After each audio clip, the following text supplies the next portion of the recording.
Hey everybody, it's Money Karl, one of your co-hosts of the Move the Mic Stand comedy podcast, and I'm here to tell you about this week's sponsor, minigolfreviews.com, a website dedicated to all things miniature golf. They even post a new mini golf hole every single day, and currently are building the National Archive of Mini Golf, so check it out at minigolfreviews.com.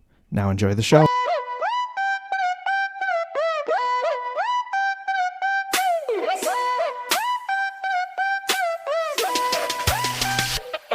Yo, welcome to the stage. The mic is set to rise. Dean and Cash, shining bright beneath the skies. Topics flying high, thoughts collide like sparks. Move the mic stand, light it up, ignite the hearts. Soon it'll break it down, bring the real to you. Conversations that unfold, always something new. Can't stop, won't stop, we'll keep it flowing strong. Move the mic stand, join us where you belong. Hustle and flow, the vibe's always lit. Tune into the magic, we'll never quit. They talk about life, hustles, dreams that we all chase. Dropping knowledge like it's gold, never slow down the pace. From money moves to mental goals, they keep it tight. In this podcast, by the living life, it's all in sight. Every episode's a journey taken with a twist. With Dean and Cash speak, you don't wanna miss. Can't stop, won't stop, we'll keep the flowing strong. Move the mic stand, join us where you belong. Hustle and flow, the vibe's always lit. Tune into the magic, we'll never quit. So grab your headphones, let's ride the wave. Dean and Cash at the mic, we're here to say it.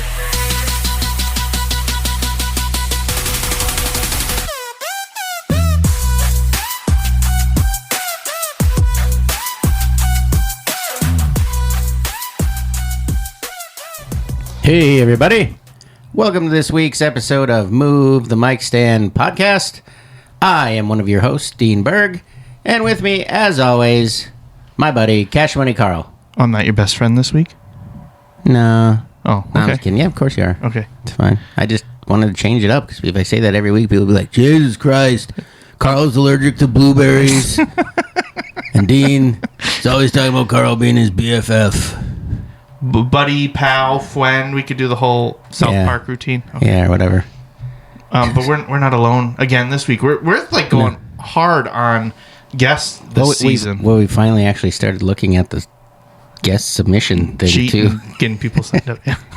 We forgot all about it.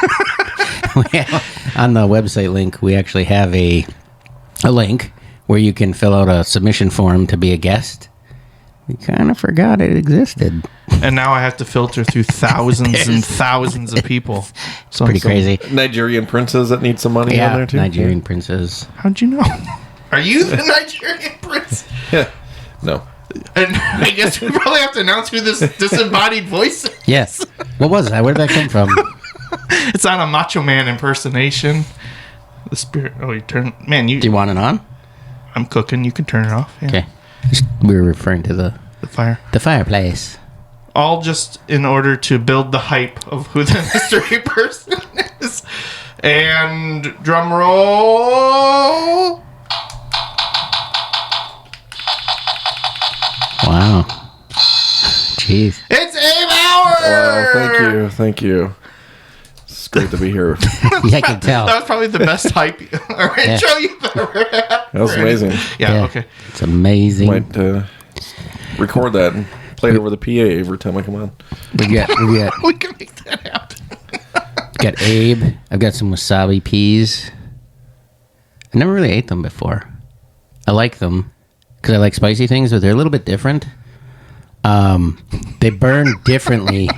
They hurt differently than like spicy things. You know, like capsaicin, like hot peppers. They birds don't get that spicy effect from capsaicin. Some do. Who? Which ones? Name them now. The Chicago bird.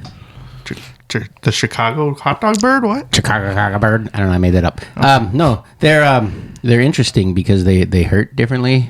You know, like capsaicin burns your mouth, burns all the way down, burns all the way out. These kind of just burn when you eat them, and they come from lower and come out of your sinuses, and it's probably like doing reverse cocaine or something. Like, okay. It's not fun, and it hurts going the other way. They're crunchy, too. Reverse cocaine. Okay. Yeah, I don't know. I It does never- have good ASMR. I've never had cocaine, so I don't really know. Wait, but so is that you blowing powder out of your nose? Is that reverse cocaine? kind of just the way it hurts probably is different. I imagine. All right, let's move on. This is, Yeah, we don't need to talk about wasabi peas anymore. I just was looking at them and I was like, I want an excuse to eat I'm one. going to use this as a way to talk about our comedy tip first, I guess, because do it. Mr. Abe Auer brought us a great one, and that's intention. that's right. Intentionality, being intentional when you get that precious stage time. So what Dean I'd like- had 3 minutes, and he was like, I'm talking wasabi peas. I think it was on his mind, so you know. But what I'd like to say, I mean, for about the next hour here, is I imagine our target audience is kind of young, newer comics, right? People who are looking for some kind of advice, or people who've been comics a long time, maybe. Looking for fresh ideas, but just kind of refocus and like, let's say you're on the open mic list, and you want to be intentional. You get that stage time, you get 3, 4. 6, 8 minutes or whatever. You don't want to just go up there and waste it, because especially in the Fox Valley, you're not going to necessarily get a whole lot of chances. So I try to use it as a chance to run through as many jokes as I can. Or I've seen where people will put in a lucky bucket, they get pulled, they get up there, and they go, I'm grossly unprepared for this. Like, why did you put your name in there? Right, And it's Right, like, yeah. and See that a so- lot, actually. I think Yeah. I think that hurts you way more than they think, because it's not just like, oh, you don't have a set for tonight, but now every other person that might be a booker looks at it like, why would I book this person? They're going to show up to my show unprepared. Yeah, and I wouldn't even say that. If I got up there and I wasn't prepared, I don't think I would start with, I don't know what I'm going to talk about for the next 3 minutes. I mean, it's, That one guy. I mean, especially like at Skyline, what I like about that mic so much is that, it's a club, so people get that experience of being on a club stage with the lights in the background and all that. And, that's valuable. So to go up there and just kind of waste it, I think hurts you. Yeah, for sure. be, yeah. Were you there that week when we talked about it before, where there was a guy and he went up there and he's like, I don't know what I'm going to talk about, and he's like, talk about politics, but I don't really have anything Oh, I was to the one say that started about. clapping when, Yeah, I was yeah. there. Yeah, like that guy. Yeah. And then he yeah. asked the crowd, like, Oh, topics yeah. to talk what do Yeah. you want me to talk about? And they'd be like, racism. Yeah, And he'd be like, yeah. I don't really have anything to say about that. I actually thought that was a bit. Like, I was waiting for something to come at the end, and then He was, no, it wasn't. It never did. No, it was legitimate. It was actually.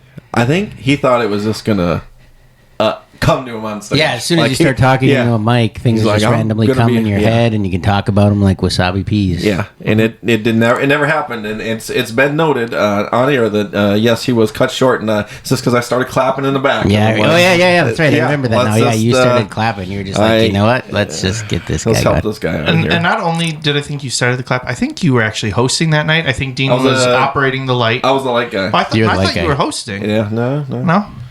I don't But know, fair I don't enough. know. Yeah, definitely should have ended. Maybe I was the light guy. I don't know. I don't know. I know I All started three clapping. of us were there, though. Yeah. Yeah, I do remember that that. one. Just, I mean, he sticks out. I don't remember what he called himself. It was Yeah. So I was just like, that's I get like you just kind of live this fantasy in your mind, like I'm gonna go to the comedy club. Maybe I'll get up on stage. Maybe I'll be amazing. But if you put no planning into it, that's what's gonna happen. That was, and that's probably a good experience from him, but or for him to know, like, oh, dude, I don't ever want to go through that again. I don't think he's ever returned. That's No. As far as I know, yeah. I haven't seen him yet. And then also, I mean, trying to have your set planned ahead. I think doing open mic. What I like to do is, I always kind of like to start with something that I'm pretty sure will get a laugh. Because I feel it kind of sets the table pretty good. Even for open mic. I mean, because you don't know who's going to be there. But, and for shows too, I want to start with something I know is going to get a laugh. But like for open mic, be intentional about that. That's the place to work on new stuff. So I try to bring some new ideas, or at least a variation, so that I can start to get some practice saying it. I And think- more comfortable with it, too. Yes, Yeah. for sure. You tweak just a couple words in a joke can really make a big difference. And I think, for me being intentional, like at open mic, is I record my sets all the time. It's not because I'm going to put the whole set online, or really anything to do with that. It's so that I get the practice of of doing all that before a show. If there's a show that I really want to make sure I record, not open mic necessarily, or it's like a big show, I want to make sure that I'm comfortable with how my camera works, because there's a lot of stuff you have to, depending on what kind of camera, you might have to change the lighting, all kinds of goofy numbers on there, get the lens right, what works best, and I try to use microphones, so I want to be as practiced at that as I can before it's like really meaningful, and all of a sudden all the mic wasn't plugged in, and so for sure. So I mean, I think we probably all have had where we lost video or like you said, the audio or whatever, and it was definitely like a top 10 set that you're like, it's like, of course I didn't get it on this one, but I got the set where the person sat right in front of my camera and I can't see anything. I just hear it. That's exactly what happened to me. Yeah, because I had a good set, I had a good angle, everything was good. I picked up, you could hear the laughs, because sometimes, depending where you have your camera or different things, if you're in an obscure part of the room and people are laughing, you can barely hear them. Or it sounds like a much softer laugh than it was. And you want to be able to pick all that up. And so I had mine, like, just everything was perfect. I was like, oh, this is awesome. And then I came back and I was like, oh, I can't wait to watch it. And I just kind of started scrolling through, and dude sat right in front of my camera. It was like within like 10 seconds of him starting. Yeah, right when I started. Yeah, he just walked and looked at the camera and then sat down right in front of it. Just so that seemed like he was intentional. He had some with intention. He was he had intention. He was an industry plant against you, perhaps. Yeah, an axe unthrower. Yeah. He unthrows axes. He unthrows axes. He undoes comedy. Yeah. He's like, Well, he didn't want you to, blow up too fast. Yeah, he's really here to protect you. Yeah. Maybe that was it. He's like, he was a time traveler. He's like, I cannot let this get out. Marty McFly, I can't let this get out. If it gets out. I did want to follow up on what you said for when you're doing open mic. So you start off with a banger and then going into new stuff. What about ending? Sometimes it just is what it is. Yeah. I'm not too worried about ending on a laugh at open mic. I always try to, just because it feels good, personally. But like I'm also where I'm rambling. I'm like, the time is up, and I don't got time to get a laugh. So I'm like, well, that was it. So yeah, it and in a show. Yeah, you want to end on a laugh. A banger too, like it. Yeah, I don't know, the bangiest of them. Yeah, sometimes people are like, "Oh, start with your second strongest joke, end with your strongest joke." I mean, hopefully you have more than one that you're like, well, it depends on this type of crowd. Like, oh, this crowd liked a little bit dirtier, so here's my dirtier, stronger joke or whatever, that kind of thing. But is there like a go-to one that you're like, if you're unsure of the audience or anything like that, is your usual like starter, ender, or do you mix around a little bit? For the most part, I have been starting quite a bit where I say, hey, my name's Abe, I've been told I look like an Abe, because it always kind of gets a decent for the most part, and then when I finish the joke up, it's like get a decent laugh. So I feel like that's kind of a good start. At least that's something I'm comfortable with, where I'm like, and it's not a roll of the dice. It's it's like introducing yourself to people too. So that it's like instead of the whole, I get for some shows that still we're kind of on the fence. We've been talking about this a lot lately because we think like people just keep wasting their time. But the whole like, how's everybody doing tonight? Like, you don't need every comic on a mic to say that. Yeah. And if you're aware, like, the host should definitely say that and check in every now and then. Yeah. And the closer could do that too because they want to make sure everyone had a good night. But like anybody else in between, like, don't do it. Like, you really don't have to. You're burning time, and you shouldn't. And you know what they're gonna say? Nothing. Right. They're gonna stare at you now. You're already started. You're bombing your greeting. Right. Yeah. How you doing? Or they'll just be like, "Yep, it's as good as when the last guy asked." And that's the thing. I've been noticing that so much that I wrote a bit about it because I was you ask them, "How's everybody doing?" And if they're like, "Not so good," you just outed the guy before you, saying that they sucked. We were good, but the last guy, then now you're creating enemies, maybe unintentionally, or like, again, it's the waste of time thing. You don't need to do it. However, if you can come up with a clever way to do that, or something that's a little different, then sure. Yeah. But but if you're doing the same, how's everybody doing? Just to also get like that initial like round of applause. Yeah. Okay. So you just want to make sure that you had some round of applause tonight because you might not get any otherwise. You're not I think confident.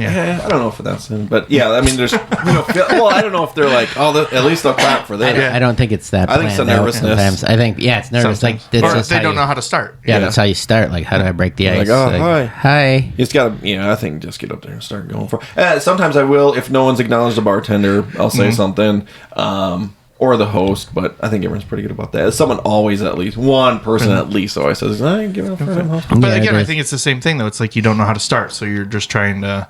And I know, like in a actual show, you should thank whoever brought you up on stage. Like that's just. Oh, yeah. That's just standard. But like, again, for open mic, I don't think you need to do that. Like we all know that at least the comics that have been doing it a little bit know like. Yeah, we know that you're being pleasant, but you did that before or after for the hang. You don't need to mention the host again. It's kind of like you're not using your time as effectively, especially like at a place like Skyline, right? If you're doing a bucket, 3 minutes, and you're on the set list of 4 minutes, there's not a lot of time. That's only a couple bits. Yeah, it goes pretty fast. Yeah, or when people show up, especially on a bucket, when they're like, "Hey, how you guys doing?" And they get the reaction. They're like, "Let's hear it for our vets." And people start clapping. Let's hear it for yourselves. And they just keep doing that for like the first 45 seconds. And they got a minute left. They're like, I'm going to do some jokes now. Yeah, It's I'm like, going to do some jokes now. That's intentional. I think that's just like people get so nervous. They're like, they're just not sure. And I don't know. That's why, especially when I first started doing open mics, I would, like Sunday night, I would be like, okay, I'm gonna type out what jokes I want to do. I would have it all ready to go. Now it's not even like, so we got open mic tomorrow, and I'm like, I don't know what I'm gonna do yet, but I have an idea of probably some jokes I'll try to do. But yeah, and then let's see. Oh, so recording, I think is very important. I do see quite a few people record, and I think that's great because I think it is valuable to record every set because you don't know which set is gonna do something really great for you. Like I first got my first Skyline booking was from a recording off an open mic set. And it just everything aligned. It was which is funny because the week before that I did an open mic down in Milwaukee, and it was awful. And I drove back, and I'm like, "What am I doing?" I could have been at home. The lonely drive back. You're like, That's one of the hardest drives of all time. Did I just spend? I just spent all night to stand in front of people and talk to an echo. And then the next week at Skyline, it was so much fun. And then that video got me a lot of things. So let's record because and then even that one and I can't top it yet, but the one my one Instagram reel, the Jeffrey Dahmer joke, I remember that was like one of the first ones I posted. And then I remember one day looking, and I was very new to Instagram, and all of a sudden it started. I was like, what the heck? And that was just, it's a poor recording. The audio's bad, but it took off. Do you never know? Do you wonder why it did that, or I think it was just because it was when the Dahmer movie had come out. Okay, so topical. Yeah, and it was it had a good twist in there. Eating cage free. It was just funny. It was just kind of had the, I don't know. It just, for whatever reason, it just hit. What time of day did you post it? That I don't even know. And or day of the week, or no. See, and I don't even know that I was looking at that stuff at that time because now I've looked at the grid a million times, daytime and all that, and now it's like Wednesday at 11 or whatever. Yep. And I mean, I've done that and I've stared at it until it got to like 300, and I'm like, nothing. What happened to this Wednesday at 11? Yeah. Because everybody's at Wednesday at 11. What? And this is, I'll get someone paid. I'll cut a reel. I might do it tonight. Who knows? And I'll have it ready, and I'll schedule it, and then I'll be like, nah, just do it now. Right. And then Can't wait. Maybe the gremlins that night will watch it, and I'll wake up to 10,000. No. Yeah, I've never had that happen. I had one. It wasn't a clip because I don't post a lot of clips necessarily. If I post a clip, it's usually something like that just happened at the show. Oh, yeah. That was just kind of like, I'm not going to do it anywhere else. It was just like a fun moment or something. But one of my first TikToks I ever posted, I'd posted one just like, hey, everybody, I started a TikTok. Like, everybody's going to know who the heck I am. And I was just kind of like posting a bunch of stuff and just talking. And I was like, so follow, subscribe, saying just the stupid stuff. And that one didn't go anywhere. And then my second TikTok or third TikTok was around Halloween time, and I just had like those bankers boxes, that people put files and stuff in. Had one of those, and it was full of candy because that's what I was using to hand out candy. Oh. And I posted that with just "This Is Halloween" from Nightmare Before Christmas as the music over the top of it, and all of a sudden it just like blew up. It like took off big time, and no real reason for it. I think sometimes when you're newer and you post a video, they like to do that to get you addicted. I think so. Yeah, because they're like, feel "Oh, like we're gonna fire it up." Yeah. Not taking away from your joke or anything. Chasing that dragon. yeah. That's what it does. It just they try to do that. So then you'll post another one and like, how come that only got 17 views? Okay, I'm gonna try again. That's the most views I got on the comedy one. The two videos I got the most views on were from SummerSlam. WWE when Roman Reigns came back. I was recording, boom, and I got like I was getting people adding me from like Saudi Arabia. Like I was getting all these ads, and I'm like, oh man, I knew as soon as that, when I was when I was cutting the reel up, I'm like, oh, this is gonna be big. That night that he came back, I put on there, just like blew up, and then I'm like, I mean, this isn't what my page is all about, but well, it can still be about non-comedy stuff, though. Yeah, for sure. I think that makes fun. you more genuine of who you are, right? Like, that helps develop the voice. Like, you like wrestling, so, yeah, I should have some stuff about wrestling. Yeah, you know? Like, especially the live. The other one was, I got like, these legends were sitting like 2 rows behind us in the box. Oh, yeah. I remember that. I remember Yeah. I remember you like sending me on Messenger, like as you were there. Yeah. And I was like, "That's amazing!" I couldn't believe it. Yeah. Right, yeah. I remember that. Yeah, that was sweet. Oh, I had one that started to pop off, and I got, I'll say, scared, and I just deleted it because I was like, for some reason I thought, okay, you know that Richmond North of Richmond song or whatever. Oh, yeah. And I was like, I thought this was so brilliant. But he's like buying bags of Fudge Rounds or whatever. Oh, and I'm yeah. Fudge Rounds don't come in a bag. Homos. No, he's like Fudge no. Rounds. Oh, no, what's No, it's Fudge Rounds. Yeah, It's he goes, Fudge Rounds, because I made a video buying on a that, bag of Fudge Rounds, and I'm like, Fudge Rounds comes in a box, not a bag. Yeah. And then I had like a Brewers flag and an Irish flag behind me and thing, and it all of a sudden I posted and just started. I had like 1,000 views in like a couple minutes, but the comments got real nasty. Yep. And I was like, oh, this is not the tree I want to bark up. Like, and people, like, it got real bad. And I'm like, I can't do this. And then I deleted it. And this one dude started commenting on all my other ones. Oh, how come you wouldn't? And I was like, I'm out. Yeah. It ain't worth it. Isn't that scary though? How people will like grab onto somebody? Oh, like, yeah. Like, I know there's several people. I mean, I think we probably have all had at least one person that's just like, just commenting on everything. You know, has to be involved. And it's like, I don't even know you. Just like. What are you doing? Yeah. Yeah, no, I had a similar like Fudge Rounds kind of joke. I don't remember what the video was because I don't remember the lyrics, but it's something like weighing 350 pounds. Oh yeah. Something. And I was sitting there like listening to the song and just eating Fudge Rounds.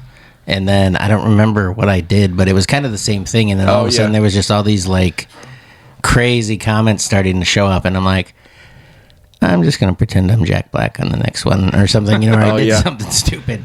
And I got rid of it because, when I first started doing it, it was scary. Like, I would get a comment, like, all of a sudden I'd be sleeping and I'd hear my phone go off and I'd see that I got a comment and my guts would just tie in the knots. Oh my God, why do people got to comment on stuff? And it'd just be somebody just, like, laugh reacting or something.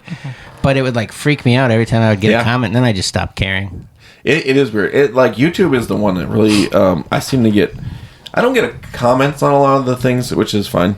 The one I posted, old video I found of my kid telling a funny joke. Which, I don't even remember. Why does a dog get chicken cross the road? Because red light or something like that. It made no sense. But then people start commenting, this is not the place for this, and and I was like, I just deleted the comments, but I left it out. Yeah. But like YouTube, people will be like, oh, is this guy supposed to be funny or something? Oh, it's yeah. They're always like, I'm waiting for the comedy to start. Yeah. You know, I get comments like that every once in a while. I was like, that one dude I got into it with, I was like, what's your key to getting your 40 views on that video that you posted?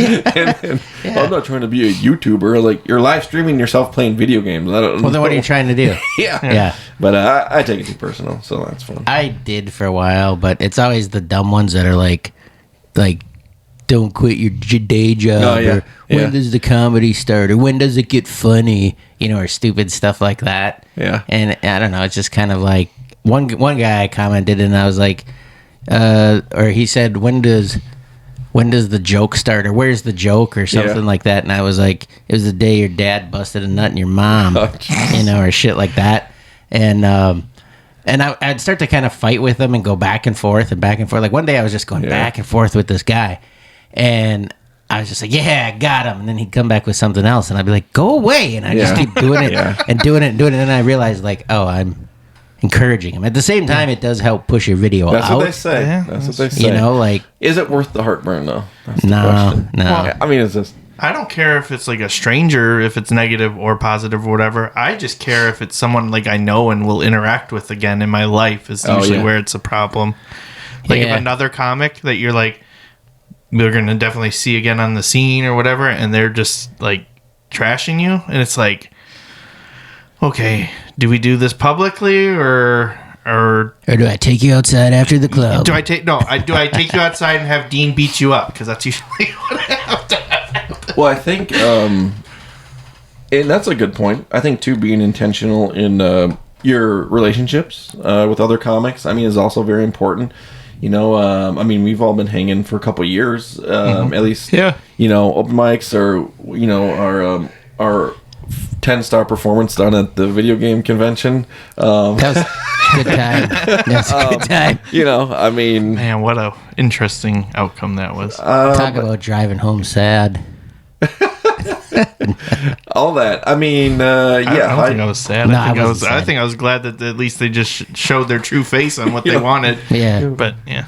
And at the open mic too, I mean, people come up and ask questions. I don't know if people have asked you guys questions. All the time. Yeah, so like what kind of questions do people ask you? Because a lot of times it seems like they're waiting in shadows, which I appreciate, and then they'll go, hey, how do you get a guest spot? Or... Well, I think before we answer those questions, I think something that's just kind of important to note, like that you said that we've been around in the scene for a while. Mm-hmm.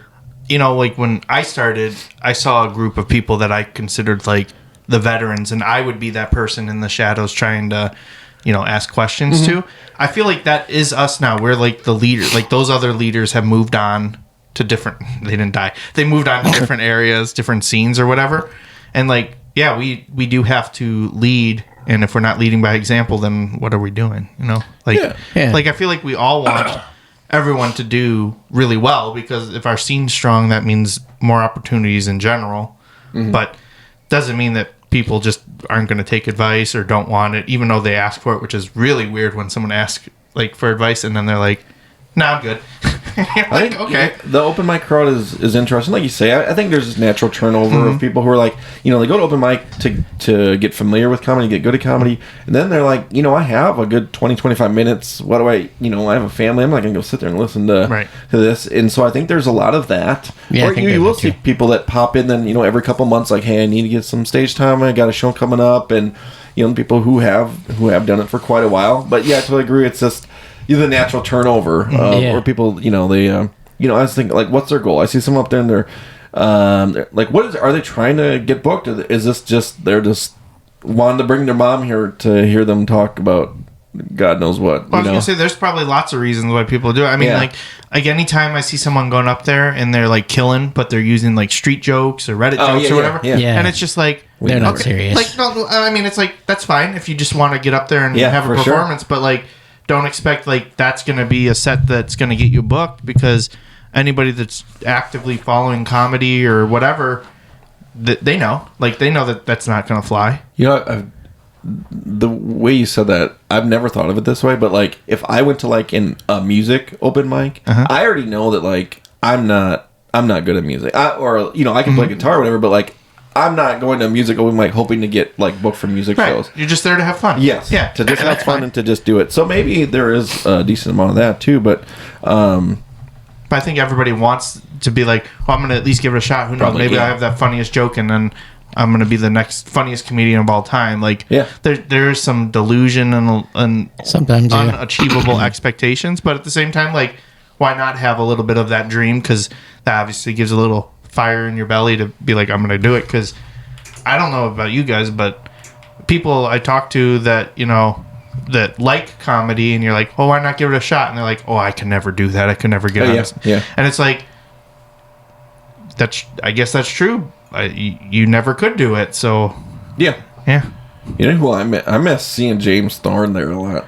Yeah. Because he is the laugher. On the back. Because you'd hear him laugh, and you're like, you just feel good about it. Yeah. You got it. Yeah. I love he's a good helping you. a He's strong helping laugher. Yeah. Yeah, because I feel like he recognizes when the joke is funny. He's like, maybe people aren't laughing, but he's like, I'll encourage. Yeah. I mean, I think we try to do that for each other too. Yeah, for sure. But at some point, you're like, okay, I heard this one enough times now. It's hard to muster a real solid laugh. I mean, I'll try to still make a sound. I guess I don't know, but Usually just to like it's acknowledge that, like, that's a good joke. I got it. You're good. Yeah. You don't need to do it. Usually it's what you did right there. That I hear that all the time. Yeah. I think it is important too. As there it is again.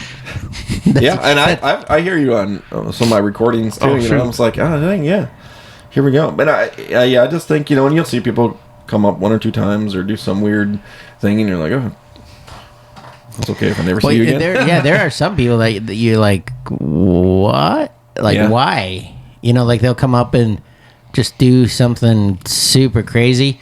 Are you talking about the suitcase again? Okay. No, I'm just kidding. No. I mean, that was kind of in that realm, though. A little bit. Well, like, there was that guy, and we don't have to mention his name or anything, but like, when it was his turn to walk up, he acted like he tripped and fell, and then he was laying there like he was unconscious for like 45 seconds. I don't think I saw that. And then the host kind of just looked down at him, and then was just like, and then walked off stage, and he got up, and he's like, where am I?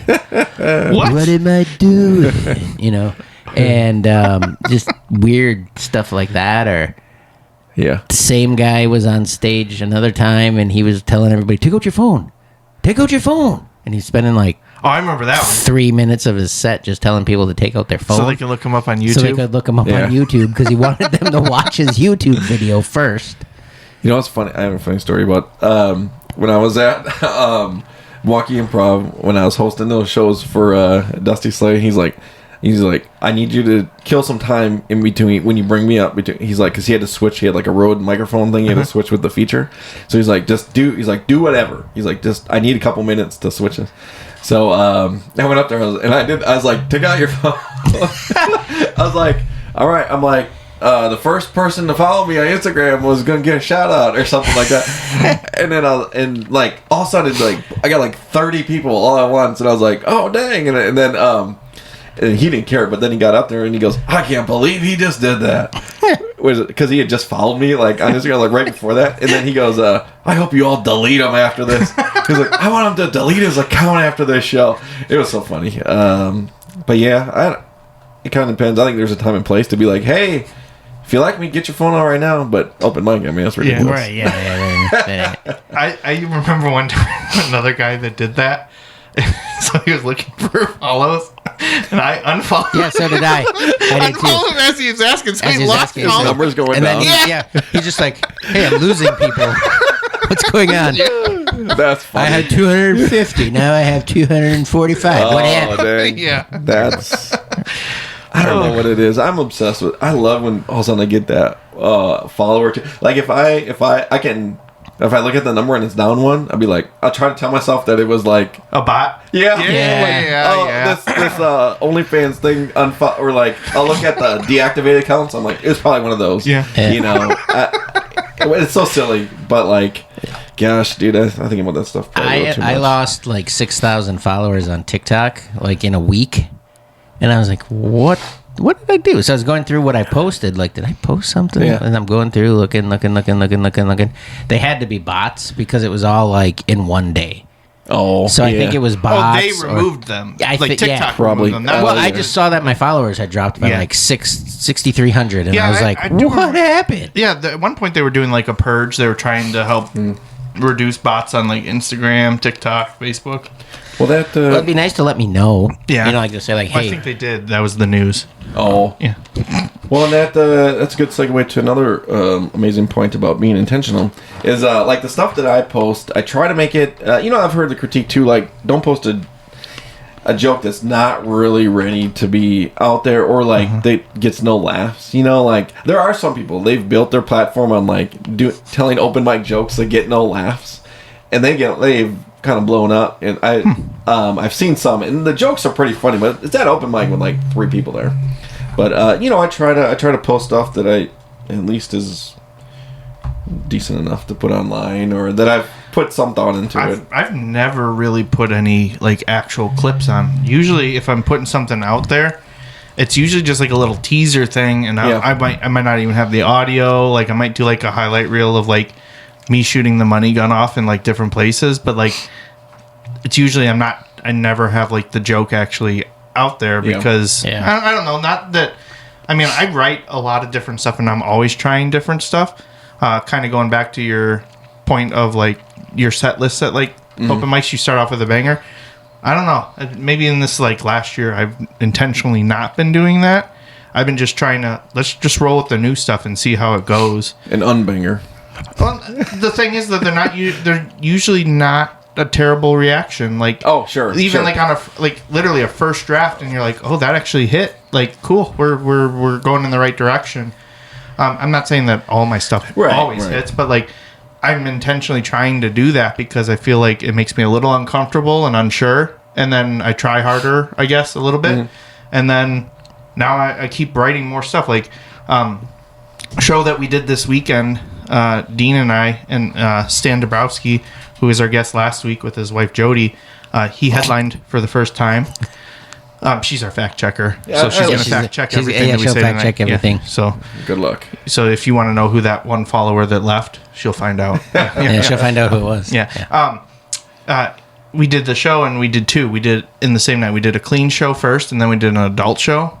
And I felt like performance-wise they were fine, but I was disappointed in myself in a way because I didn't do nearly 75% of the material that I had for my set list. Like I just took enough time to get through my stuff, and I was like, had way too much stuff for this. Oh, sure. And like not having that right estimate, but it was like, I think it was like being present, right? So like stuff that I was like reacting to things that were happening more in the room, and like pausing for laughter and stuff. Like when you're putting your set list together, like, well, this one's a 3-minute bit, this one's a 4-minute bit, and then you're like, okay, well that fills 15 minutes, and then you're like, oh yeah, I forgot to account for laughter, anything that happens standing in the room. ovations. Clapping break. There was a machine that kept playing music every 5 minutes. Yeah, there's a machine that. Yeah, it was so annoying. Yeah. So I danced every time it went off. I did once, and then I was like, "This is stupid." Yeah. And then I sung the Blippy song to it on my first. But it was kind of just interesting, like trying to change up how I've been doing stand up, I guess, in the last year at least, because it's like I don't necessarily feel like I need to prove that I'm funny anymore. Like I get like I have stuff that I know is in the bank, and it's like that's good, like it's gonna work, so don't have to like be so concerned. It's just like I want to do all this stuff. I feel like they need to hear this, they need to hear this, they need to hear this, and that's like they only got to hear this, and now I feel like they missed out. But it's like, well, you did your time as you were told, so you know. Yeah. But I feel like we're all getting into that realm of like definitely have more material than like the set list opportunities that we get. Like on occasional, we'll get to have a closer spot or an actual headline to do an hour, and you're like, I want to show all my good stuff, and you still feel like, maybe I didn't get this one in or that. But those opportunities aren't as abundant as like doing a 10-minute set, a 15-minute set, I guess. But I mean, that's just the stages of stand up, right? Like we have to keep growing a bit, but it's just kind of like I want to do more, but don't always have that opportunity. Man, Gurgle is on fire today. You can't have wasabi peas ever again. No, I barely ate any. That's the problem. At that show, because they make too much of a crunching noise, I can hear it in my headphones. At the show this weekend, though, I actually got thrown off. I don't know, probably halfway through my set. Yeah, on a bit that I've never seen you mess up. I totally messed up a bit. Like I skipped like the middle part where there's a couple tags and a mini punch in there, and then I just went straight for the punch, and they laughed. But I was like, "What did I just say? That didn't make any sense." But and then I can just hear Cash laughing in the background, and everybody couldn't stop laughing, and I could still hear him laughing. And then I'm like, "You bastard!" Sorry, what the purpose? I was like, he was laughing at my failure. I couldn't help But it. there were these two guys there when we got there, and they were just obnoxious. Like the moment we walked through, the booker's setting up and everything. These guys are standing there, and he's trying to convince them to stay for the shows because they were going to leave. And they're just like looking at the poster, and they're like, "Okay, who's this guy? Who's that guy? Who's this guy? Who's that?" You know, and they're just like, and it was right when Cash and I walked in. Cash has his hat on. It says Cash Money Karl. And then they're like, okay, so who's this guy? Who's that guy? And then the booker's like, well, here's Cash Money Karl and Dean Berg. And then he's just like, okay, so which one of you guys are who are you on this poster? Yeah, like what does it even matter? And it's like he's got his hat on. Yeah. And so he looks at it and he's just like, okay, so you're Cash Money Karl. You match up. And then he looks at me and he's just like, You kind of look like that guy. And I'm like, I am that guy. And then he saw Stan. He's like, who's the old guy? Is he like the best or something? Because he's old. And anyway, so those guys, they were just like obnoxious from the beginning. And then they ended up staying, I guess. But they sat at the bar. They didn't come into the showroom. They just stayed at the bar where you could see. All of a sudden, I'm doing my set. And I can see something in my peripheral just kind of like moving around. And I could tell it was kind of trying to flag me down or something. And I just kind of kept going. And then all of a sudden, it was just like, you know, like they whistled a couple times. And then I turned and looked. And then they just gave me a thumbs up and they left. Oh. And That's I was... nice of them. You're right. And then I was like right in the middle of like setting some stuff up. That particular set I was moving into. And I was just like, what do I want to say? What do I want to say? What do I want to say? Shit, they're gone. I can't say anything anymore. They're not going to hear it, but who cares? What I want to say something? No. And then I just went into my, you know, that was going on in my head. And then I just went on to the joke and I just like completely, you know, the part where I talk about like a crossing guard? Yeah. You know, whatever.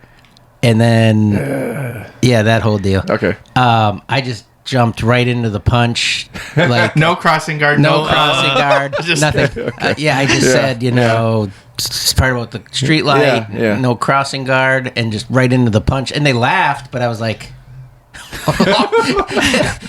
and then he's like, wait a minute, I didn't do that right. And that's when I started. yeah. And I was like, you know what? I didn't do that right. So I was like, I'm doing it. And so then I just rewound a little bit. And I'm like, this is how that was supposed to go. Blah, blah, blah, blah. I'm like, but who cares? And then I moved on.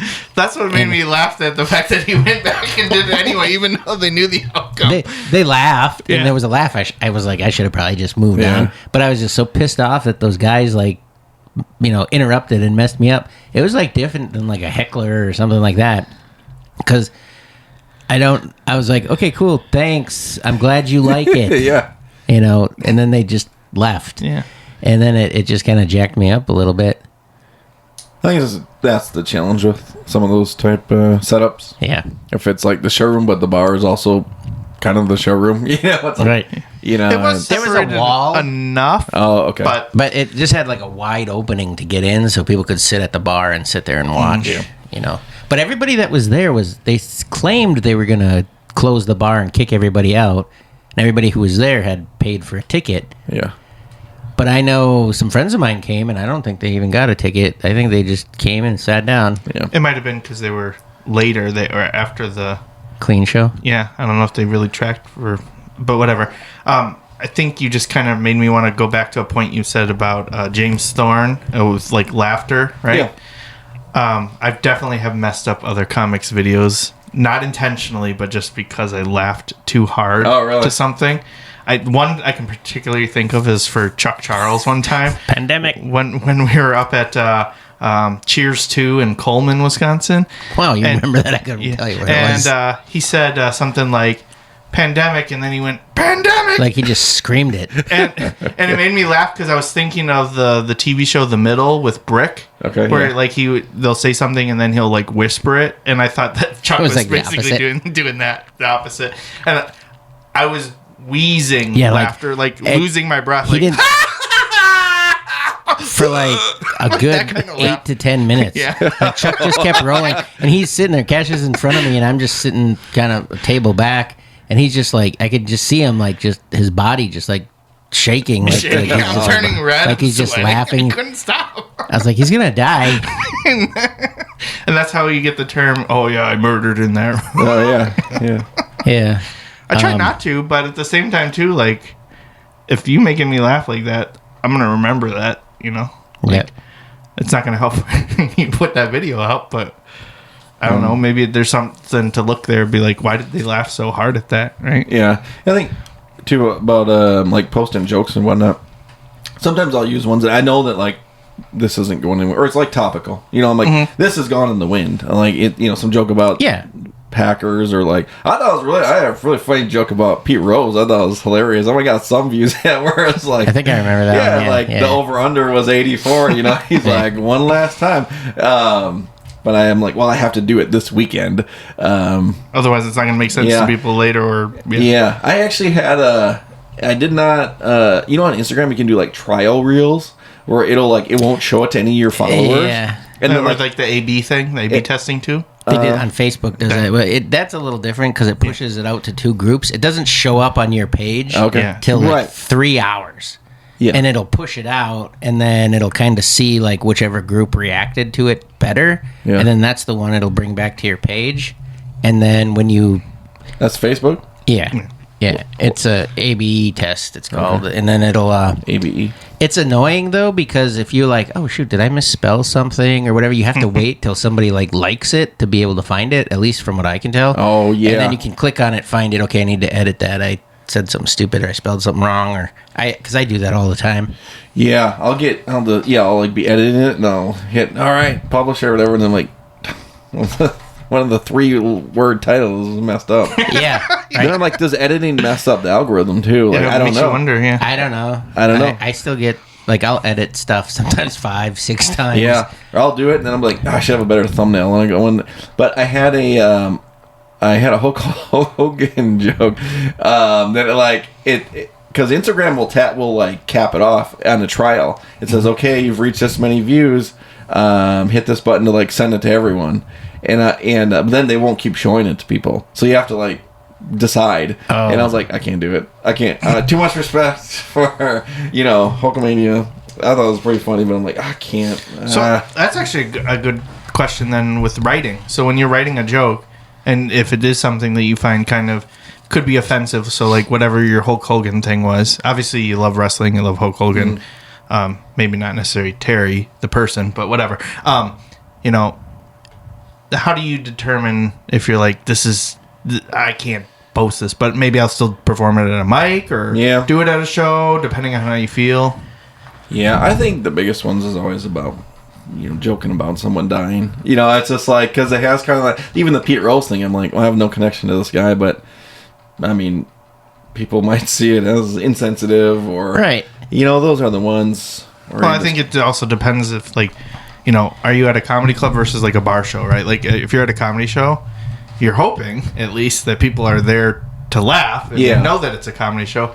You might be doing a bar show. There might be people that are there that aren't there for a comedy show, had no idea that a comedy show was going on. They don't like that there's a comedy show there. Yeah, or whatever. And now you're talking about, a legend or somebody that they looked up to or whatever, and then that's when it seems like people get really up in arms about when they things. think you're just trying to start a fight with them over what you said. I just worry sometimes whether it's something I post or even a joke that I tell that all of a sudden one day it's going to come back to haunt me. I don't really have anything that I do that's controversial or anything too. Well, maybe a little. You do. I do. Okay, I do. Never mind. Controversial in what way? It's is it offending a group of people? No. Or is it just kind of you wouldn't want, them to show it at a 4th grade class? Right. Yeah, stuff like that. I don't think we want anybody to show any of our stuff to a 4th grade class. But I always think ahead, what if I'm on some really big project or I'm doing something, and then all of a sudden somebody's like, are you sure you want this guy on there? Because I found this from 12 years ago. Yeah. Or something like that. My ass! It'll be in Remembrance Day. But yeah, sometimes I worry, I'll post something and it'll be kind of getting good traction or whatever, or it'll get a good laugh in the club or whatever. And then I'm like, yeah, I feel like shit that I did that. What kind of, a dirty kind of joke or I don't know. I'm trying to remember. I mean, you can always delete it. That's what I kind of thought of too. I could always just delete it. Yeah, you can. Well, once it's on the internet, it's there forever. Forever. Yeah. I'm trying to remember. There was a joke or something that I said either on here or at the mic one day, and you messaged me something, and you were just like, dude, blah, blah, blah, blah. And I'm like, yeah, I know. It's one of those things when you say it, and then your stomach immediately starts turning, and you're like, I shouldn't have said that. Oh, okay. I can't think of the example right now off the top of my head, so. But I do worry about that sometimes when I post stuff. So I try to post stuff that's fairly nebulous. Whatever that is. That's cool. Yeah, it's a planet with a nebulizer. aliens. Okay, it helps you when you're wheezing. Nebulizer. So I don't try to post anything like too, crazy or anything like that. But that's why I just post like stupid 6-7 TikToks. No, Stop it. I've thought too. What I was talking to someone about. No more wasabi peas. I'm just looking at them. For me, and I there are some jokes that I'll just repost it, but like a different recording of it. Yeah. Because I'm kind of like, well, I don't want the people who follow me to get sick of it, but I'm also like, well, that I don't think they'll really care, and I want other people to see it, but I also because I want people who maybe book or are able to bring people to shows. This is a good example of instead of if I can't send them like a link, or if they're just surfing around and be like, oh, this is what this guy can do. Oh, and then especially I think the background in the videos too is important. Like, it shows what different clubs you've been at. Yeah, for sure. Or the different. I don't know. I think the end game here of like you want to continue to grow your opportunities, grow your brand. I think for me it's been helpful to just post those different things. The reels. Sometimes I'll watch it back and I'm like, gosh, this is so stupid. I know, but it's like even that Dykesville show that we did. And I just walked up on stage and I just said, "So Dykesville, huh?" And the crowd went nuts. Yeah, they loved it. Yeah, that's all I said. Yeah. And I posted that, and then I was like, I should take it down. Nobody's gonna know what that is. Well, like what? People aren't gonna know the place. They're not gonna know what was going on. And then it ended up getting like 50,000 views and what? Like TikTok? Yeah, yeah. And that's where I think where I'm trying to get better at this, like. Because like I've never been on TikTok, so I don't know. I imagine it works kind of the same, but like it's the same. Instagram, like you create the whole thing. Like, do you want there to be with the thumbnail or even over the top? Like I was in or when in Dykesville, where it's like you can then tell that part that isn't in the joke. True. Where it's kind of you put a little bit of thought into it. It's more chess, not checkers. And but then a lot of times I'll think of that after I publish it. And I'm like, I don't know. And then like 1,000 people look at it and you're like, that took me 2 hours. So yeah, right. I know. And that's why sometimes I'm just like, I do like quick ones. Like sometimes I'll sit down and I'll just make a quick stupid meme and then I'll just fire it off. And then it gets like 500,000 views or something stupid. But then when I put something up that's like thoughtful and, try to shoot it with different angles and do different things. And then it's like 150 views. Yeah, it's that says something about the audience, doesn't it? Though, like on what they want a little bit. They want garbage. Yeah, kind of just little goofy stuff. Yeah. I mean, isn't that what most people are doing on those things? They're just doom scrolling and trying to just catch something for a quick little bout of dopamine, little burst. Yeah. Yeah. Sorry, Dean. You can eat your wasabi peas. I don't have that kind of power. No, they're just too crunchy. Like if they weren't so crunchy, like even when I like turn away, I can still hear them going crunch, crunch, crunch. The mic's like picking them up. Well, just like put them in your mouth and chipmunk it, and then that'd probably be terrible. So what are talking like he's got a bunch of marbles in his what are some things that like people newer at Skyline ask you or like what are some right. things? Oh, sure. Yeah. Oh, yeah. Good circling back. Yeah. I almost forgot that part.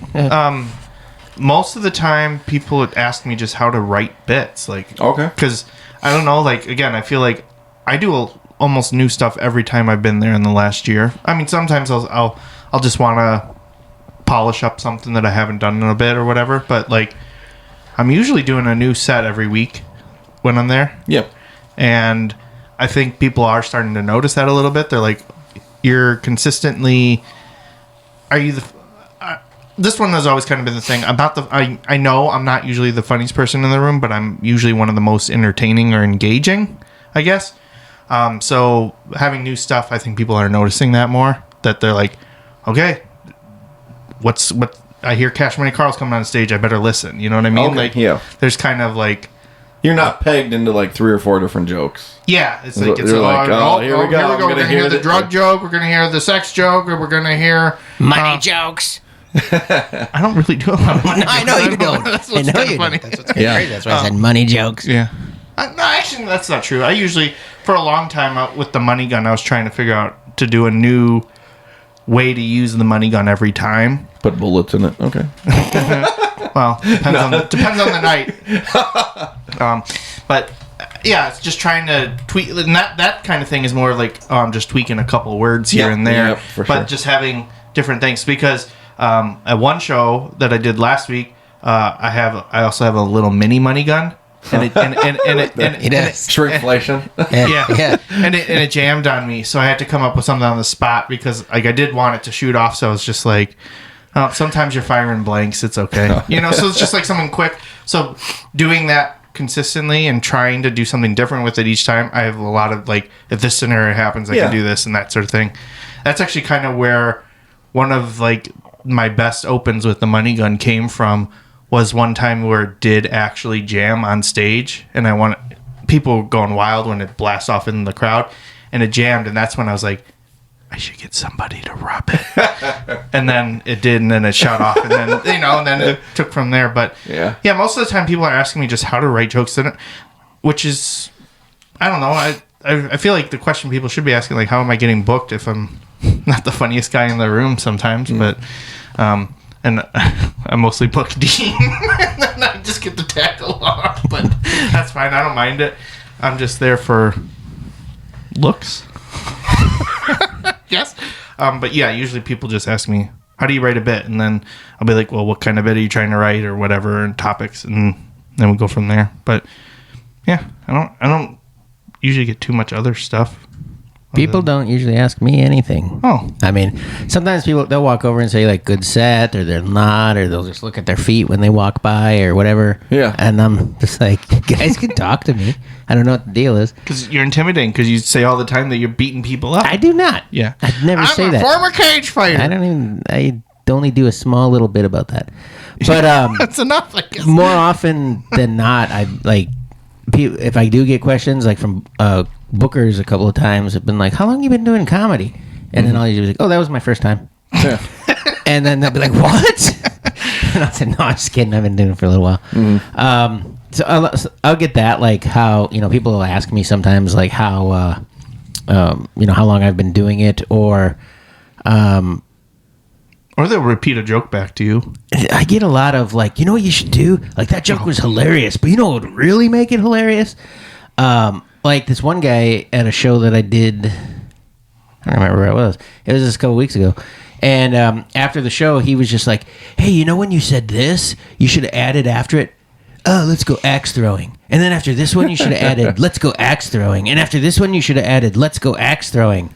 And I was just like, yeah, I'll look into that. Yeah, and stuff like that. So sometimes I'll get that, like, or I really thought you were going to say this, but what you said was funny, but like I really thought you were going to say this, and then you should say that, and I'll get that. But then I would say just from other open micers or anything like that, or people starting off or whatever, I occasionally would always get, how'd you get started? Yeah. What did you do to get started? Like audience members will usually ask that. Like, how'd you get started? I guess it's not the people at the mic necessarily. But people from the audience will be like, how'd you get started? And then I'll talk about like, oh, I go to this mic, I do this, I do that. I got some connections, blah, blah, blah, blah. And it just kind of, shapes itself into getting shows and getting booked and that sort of thing. But then they follow what I tell them, and then they're still around. So... I think, people have asked a little bit, it's tough when they say, can you watch this video? But I will give them, I'll try to give like constructive criticism. And even after, I'm trying to not every time, someone say good set, because reality is like, the whole set wasn't great. Right. I'll try to be like, hey, I like that joke or whatever. Yes, be specific. Yeah. Like, don't, because that doesn't really help. Be specific. Like, hey, that thing about, I don't know, Jared Duro does a really funny joke about, I forget what it was, but I was like, dang, dude, that thing, it was like electric for like a minute, like that was really good. That whole thing right there, because I think that's kind of more helpful. I mean, otherwise we're even listening. It's easy to just be like, oh, good job. But also at the same time too, they need to be receptive. if they ask for feedback, then take the feedback, and it doesn't mean you have to use it, but just at least listen. Because sometimes I feel like people will ask a question, and then you'll be like, "Well, here's my honest answer," and then they're just like, "Meh," and then they walk away, and it's like, okay. Well, even one thing that's good too is like talking to comics too. Like when we were hanging out in that green room, I think that was in Dykesville, and I did about foul language or whatever. We were talking about it. You're like, oh, blah blah blah, and then I was just like, I should follow it up with this. And then you were like, do it, just do it. And I'm like, no, I can't do it. And then you're like, do it. And then I'm like, okay, I'm gonna do it. And now I do it all the time. Oh yeah, and they crushed. And then I carry it. I carry it a little bit further and a little bit further and a little bit further. We've been building off of it a little bit too after each show. Yeah, I thought it was interesting. I was at Skyline the weekend that Joe Mackey was there. Yeah. And that guy is a machine. As soon as he gets to the green room, he sits down to the laptop and a notebook, and he just wrote the entire time. And like I had the TV on and stuff. I'm like, do you mind? He goes, you can turn it off for all I care. He's like, I'm not watching it, and he just typed and this, and he was writing jokes as like the whole weekend. And then he got up there and his thing is, he goes, when they're doing check drop, he goes, this is a little segment I like to do called You Be the Judge, and he's doing new jokes. And he's like, I'm just gonna read these, but then it was really cool. We're sitting there and he goes, do you mind if I read some jokes to you? I was like, oh, wow, this is pretty cool. And then so it was interesting to see that. But I mean, that's probably, he's a touring comic, right? Yeah. So probably when he gets to the club, he's like, I'm working and I'm going to work this entire time. And then when I leave, I can do whatever I want. Doesn't matter. Well, I didn't know this. He's a writer for Gutfeld. Oh, cool. Oh. Like that's like, and then he's a host or he's a guest, sometimes planned, but also when someone has to bail last minute. So he also, but that's like his, and that guy was so funny. He's a lot like he is on stage, like in the green room. Like that's who he is. Just a little awkward, but like in the best way possible. Friendly. Very friendly. Yeah. So that was cool to see. Oh, what was the point of that? Oh, so people have asked about, especially, my the biggest experiences with Skyline or Bark Entertainment, and how do you host or, and I say you got to be able to do clean, because they really, if being dirty and shock is your thing, that like, well, either you're gonna have to build your own empire online, but you want to get into the club, like they don't, or they expect you to be relatively clean. And other clubs do, Comedy on State, they had this meeting you could go to, and they're like, you as the greeter to this crowd, you can't be talking all gross. People are ordering their drinks, ordering their food. Like you have to be able to work clean. And so that's what I try to encourage. I've had people, they go on the mic a couple times and they start asking about it. I'm like, can you do 10 minutes clean? Can you tell a joke without swearing or talking about sex? Because you have to do that if you want to get started. Most places. Some places, probably don't care. But and then they. Well, maybe that's honestly why I was getting booked really early on, because I've kind of always been cleaner side. I've definitely done squeaky clean all the way to obviously being the dirty, filthy money, right? Just disgusting. Yeah. Terrible. Yeah, filthy. Like I had to take a shower after your set. Oh my, okay. All right. No, but I've mostly been clean, and I feel like that's probably been a main reason for bookings. Hosting for sure, I've definitely gotten more bookings just because it's like, I know I can host clean, and I prepare that stuff for that. But I've heard a lot of people, even like Mark Norman, I saw an interview where he said he had to, Seinfeld asked him to open for him. He said, but you have to do clean. He's like, well, had I not been able to do clean, right, I was going to be over for Seinfeld. It just opens so many more opportunities. If you're going to do a late night thing or something, or TV. Yeah, TV. It's got to be clean. So I just that's kind of where I always encourage people. If they're starting to build some momentum or build some steam, and they ask, I'm like, try to be able to do clean, even if it's not your thing. But you're going to have to start hosting, or that's how you're going to get started if you're going to be in a club. If you really want to actually do comedy and get a paid gig or something like that. Yeah, if you don't care, then do whatever you want. Talk about whatever, but.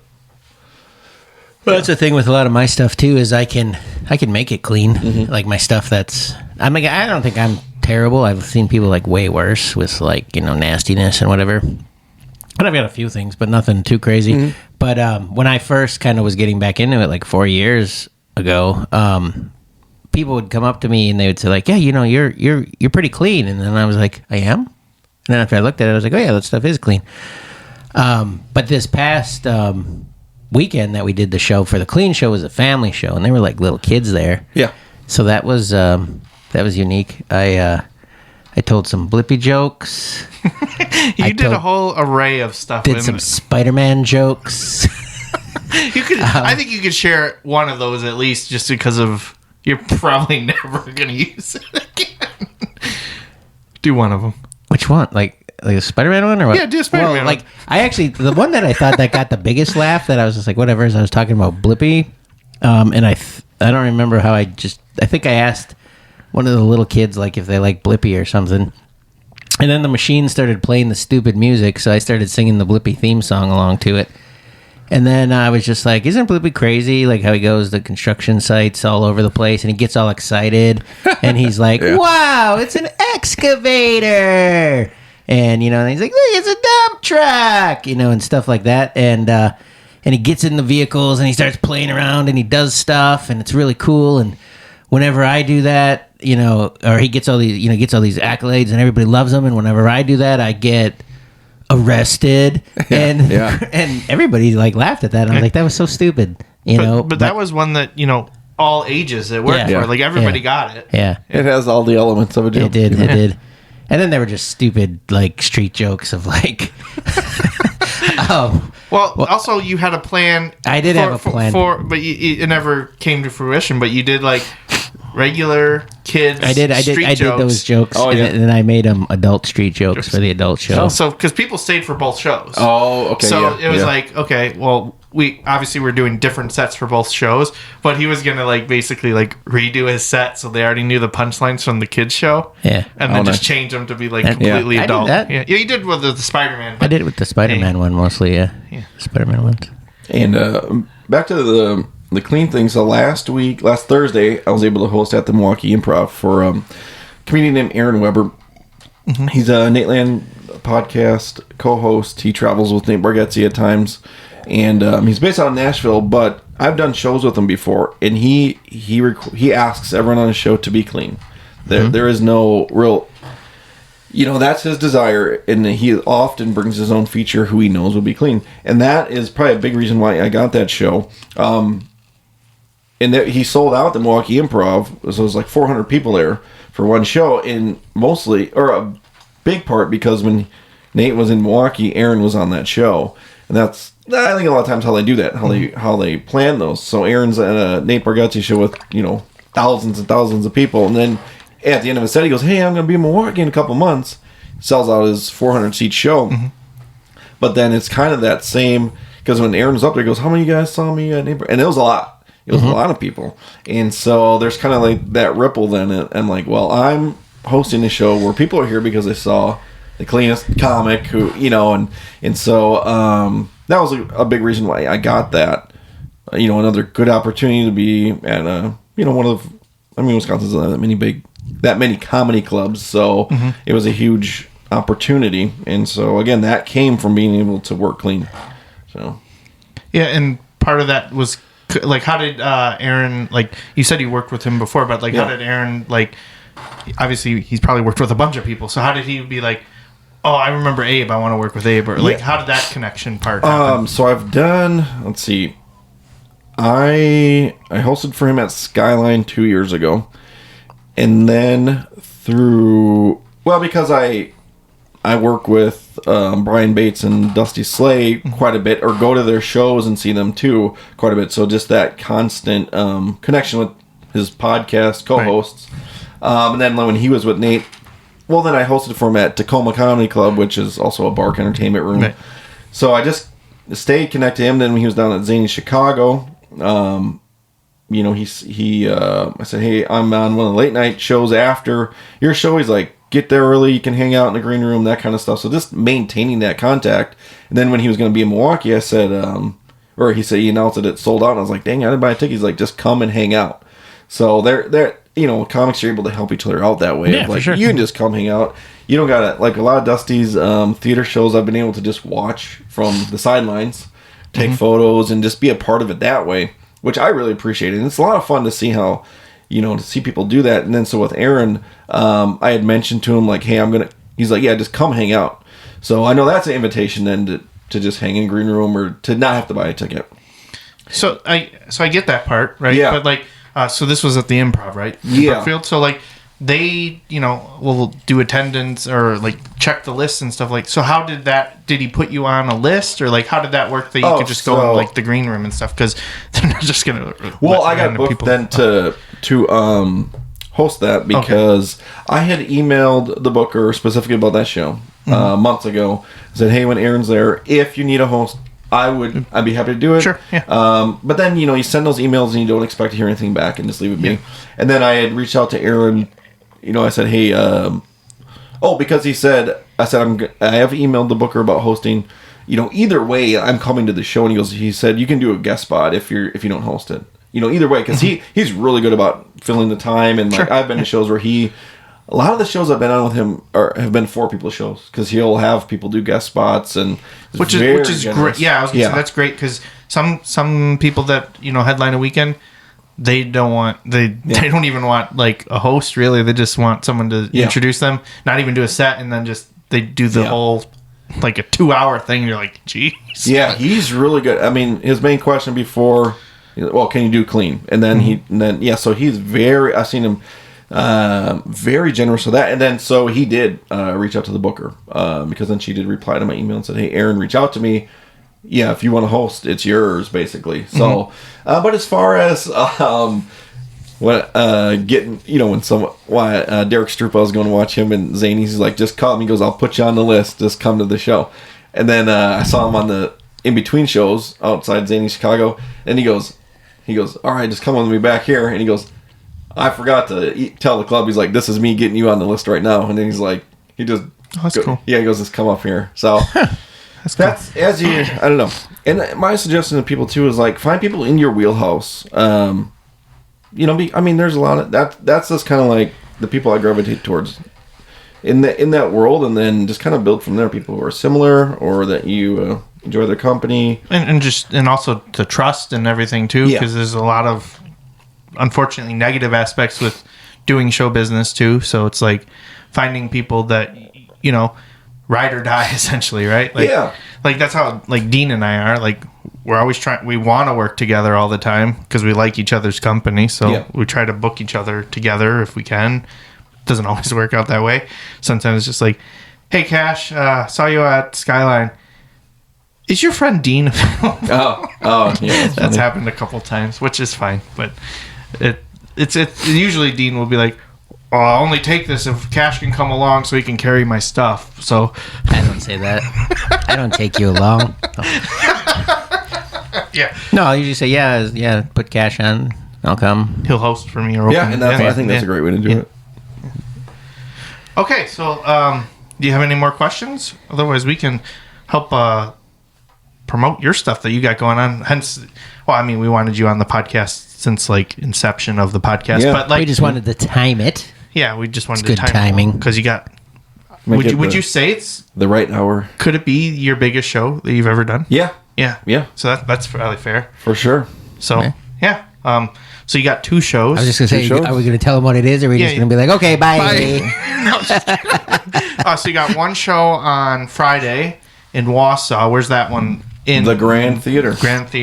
And sounds grand. It does. It sounds amazing. And we'll for both of the shows, we're gonna put the link for the tickets so you can get those if there's any left. Yeah. So we'll see. we bought our tickets, and definitely could see that. It's like, I want that seat. Oh, it's gone. Someone just took it. And that seat. Oh, that one's gone too. So, but that one's for the Saturday show, which is at the Meyer Theatre in Green Bay, the big one.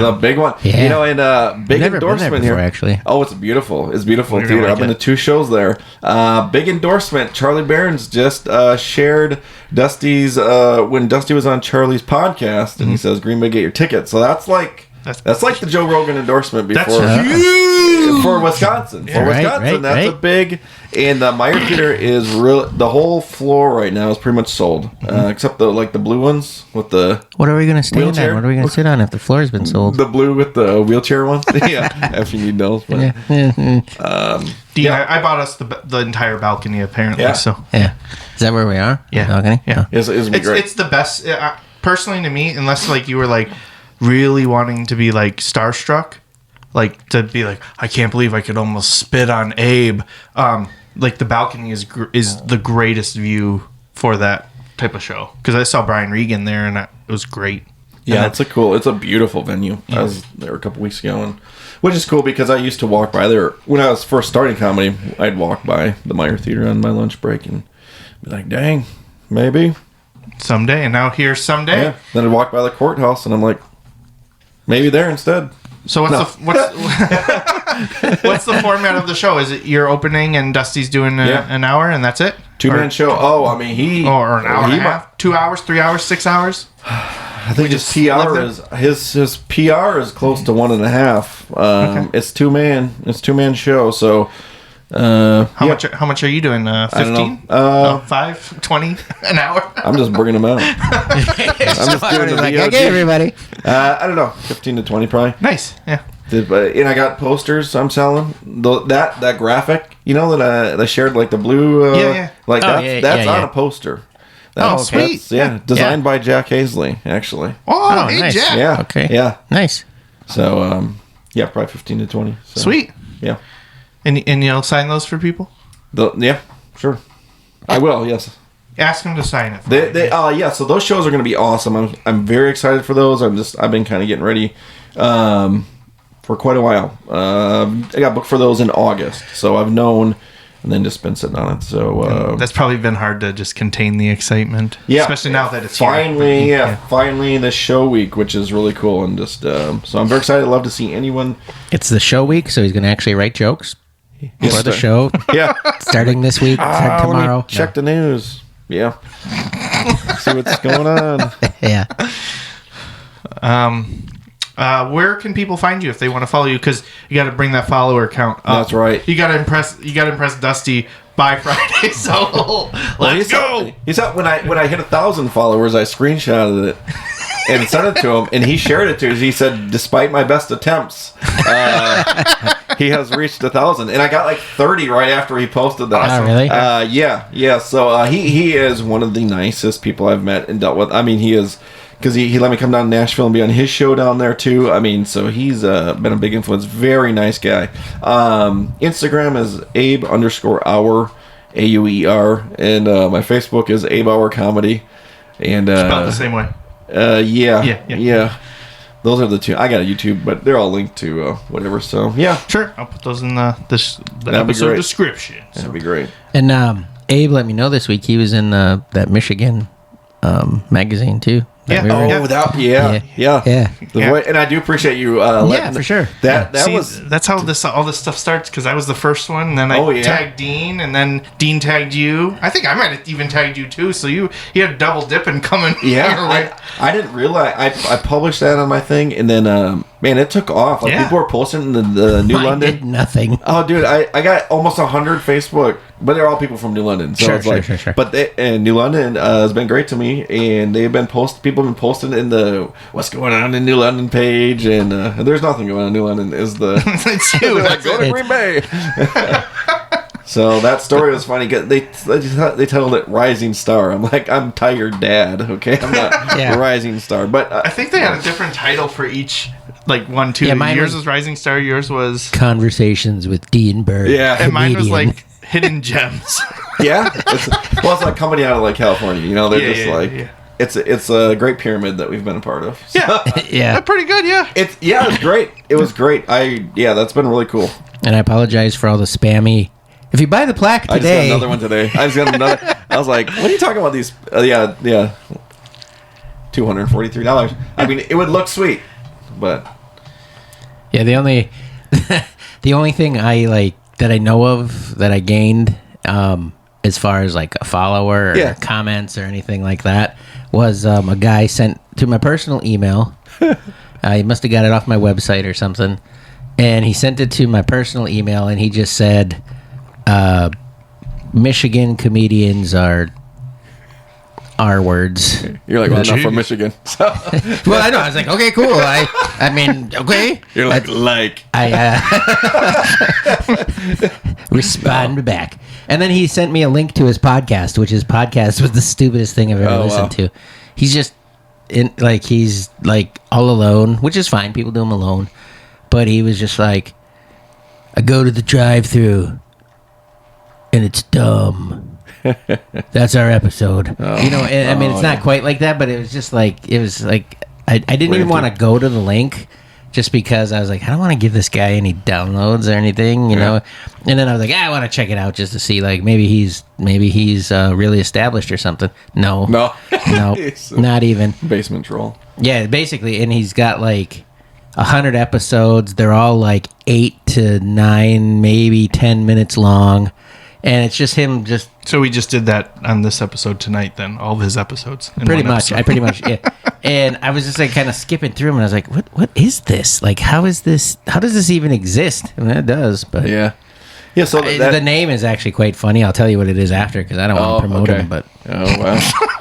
But that article, that was big. It was nice just to have something in print, because it kind of gives the backstory and promotes and all that stuff. And then everybody's like... Great article. Yeah. And you're like, yeah, I know, I wrote it. That was funny when you said that. Yeah. People are like, hey, great article, Abe. He's like, yeah, I know, I wrote it. Because they send you, I honestly, through the process of it, I was like, okay, you fill out this questionnaire or whatever. And then I was expecting somebody to call. Yeah. And whatever. And then all of a sudden they're like, your article's up. And I was just like, oh, it is? Because I didn't send that form back for 6 months after they sent it to me. Oh, I got on it. Well, because they're like, can you send this back within 2 weeks? I'm like, absolutely, I'll be right on top of it. Didn't. And then he kept being to me every time, be like, hey, can you remind me to write that? Yeah, can you remind me to answer their questions? And then I was like, dude, it's been months. I don't even think I should send it back. And Cash is like, go ahead and send it back. He's like, I didn't turn mine in within 2 weeks either. Oh yeah. It was cool. It was a cool moment for a rising star like myself. Yeah. No, I hate that. And a conversationalist. Shooting star. Fading star. I don't like anything that's braggy. That's where I just was kind of oh man, can we change the title? But I didn't say that. But it's a I'm like, I whatever. changed my title to Conversations with Dean Berg. That's what Abe wants. He wants Conversations with Abe Auer instead of the Rising Star. I'm not a talker. Mine should have been I should have been a pro wrestler, or something. I don't know, but it was just and anybody from headshots to punchlines. yeah. When I posted it and everything, nobody cared. Not at all. I think they asked you to take it down. No, they didn't ask me to take it down. Or nothing, reported your account. This comment is abusive. I was shadow banned for 3 weeks. No, they it'd just be I'd get a like and whatever. So then I was like, fine, I'm gonna throw it in my story so I can see how many people are actually seeing it and reacting. And it got a whole bunch of story views, and I could see all these people my sister, my aunts, cousins, and they just rolled right past it. And I was like, cool.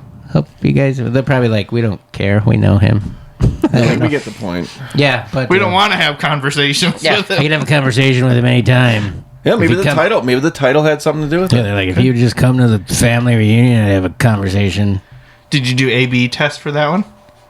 No. Yeah, see, maybe you needed the A/B test on that one. But yeah, that was cool. Yeah, it was cool. Isn't that, and I'm not shitting on it or anything. It's nice to have a nice article and everything. And I do want to order some of the actual hard copies of it and whatever, so that I can actually. And I mean, it can help with if you're trying to get verified and stuff too. Yeah. Do their verified testing. That's why I did it. Where they're you need legitimate publications, which it was funny because I think mine went out on July 4th. Oh. And that's when I got verified, so I'm more American than anybody else. I got verified on the 4th of July. Which reminds me, I think I can try again on TikTok. Sweet. I have 30-some thousand followers on there, and every time they're all their criteria, I fill out their criteria, and then they're like, okay, this could take 7 to 10 business days, and then literally 8 minutes later, your request to be verified was declined. But then they never give you the reason why. They never give you the reason. They don't want to, because if people knew that, then they would definitely fake it to make it. You know what I mean? So they have to keep it hidden. But it's just become friends with somebody that works at TikTok so you can find out the secret sauce. Mr. Talk. Yep. Mr. Tick and Mr. Talk. They're brothers, and they each have half of the secret recipe. Yeah. Conjoined twins. Okay. Yeah, I mean, Mr. Let's see, there's Mr. Tick and Mr. Talk, and then Mr. Tick, he used to be in business with a guy named Tack. Nice. And Mr. Talk was in the business with Toe. Talk Toe? Tic-tac-toe. Oh. I thought it was Mr. Talk was in business with Mr. O. Taco. I don't know. That was dumb, whatever. Like how I ended my set on Saturday, and I was like, okay, I'm never telling that joke again. Bye. I ended on like It usually gets a laugh if you say something. I ended on like a pretty weak one. Any other topics that you want to discuss, Abe? Or No. I think we're going to wrap it up. No, then. he's wanted to get out of here for like the past like hour. Kids are waiting in the car, man. Yeah, they're in the car. I thought I could hear them screaming. Yeah, at least the temperature's nice, though. You left the windows down, though, didn't you? No comment. The prostitute that Cash always sees walking around out here is probably taking care of them. They're fine. We never mentioned this on air, so now I have to say this, and then we can... I guess we never did mention it on there. One time I was driving home, and I saw a prostitute on the corner, and she was... In Fond du Lac? Yeah, and she was soliciting. It was very awkward. And she doesn't live too far from D. I think it was just a couple of blocks from here. She was probably going home, yeah. Maybe, but from she a was shift. You know, hardworking lady coming home from a shift. Taking her work home with her. All right. Well, it was after he said that, he's like, I'm gonna go back around the block again, see if she's still there. And then I was like, all right, just be careful, dude. Let me know when you're home. And then like 2.5 hours so later, dumb. he's like, hey, I'm home. And I'm like, what took you so long?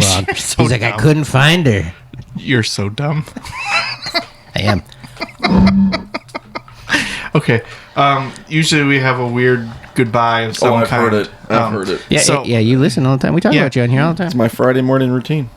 To say goodbye? No, to listen to our podcast. Yeah, I'm dumb. Okay, all right.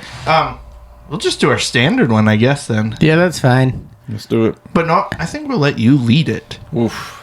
I'm not much of a leader. No, you are a leader. Come on, you're like probably the SBD. You've probably had the most opportunity at this point with this show coming up on Saturday than most people from our scene. So like, this is a big deal. You're a hero.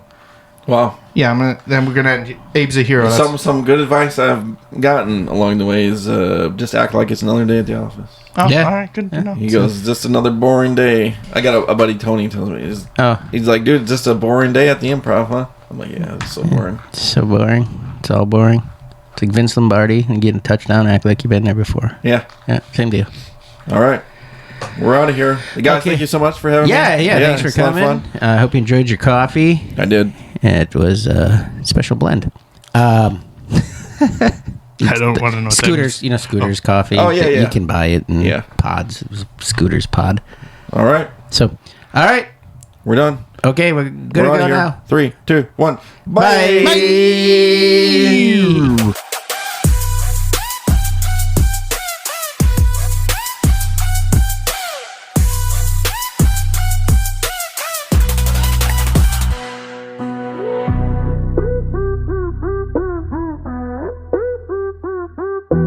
Cash Money Karl. Dean Berg. Move the mic stand. We out. This has been a Tapedeck Media production. Thank you for listening.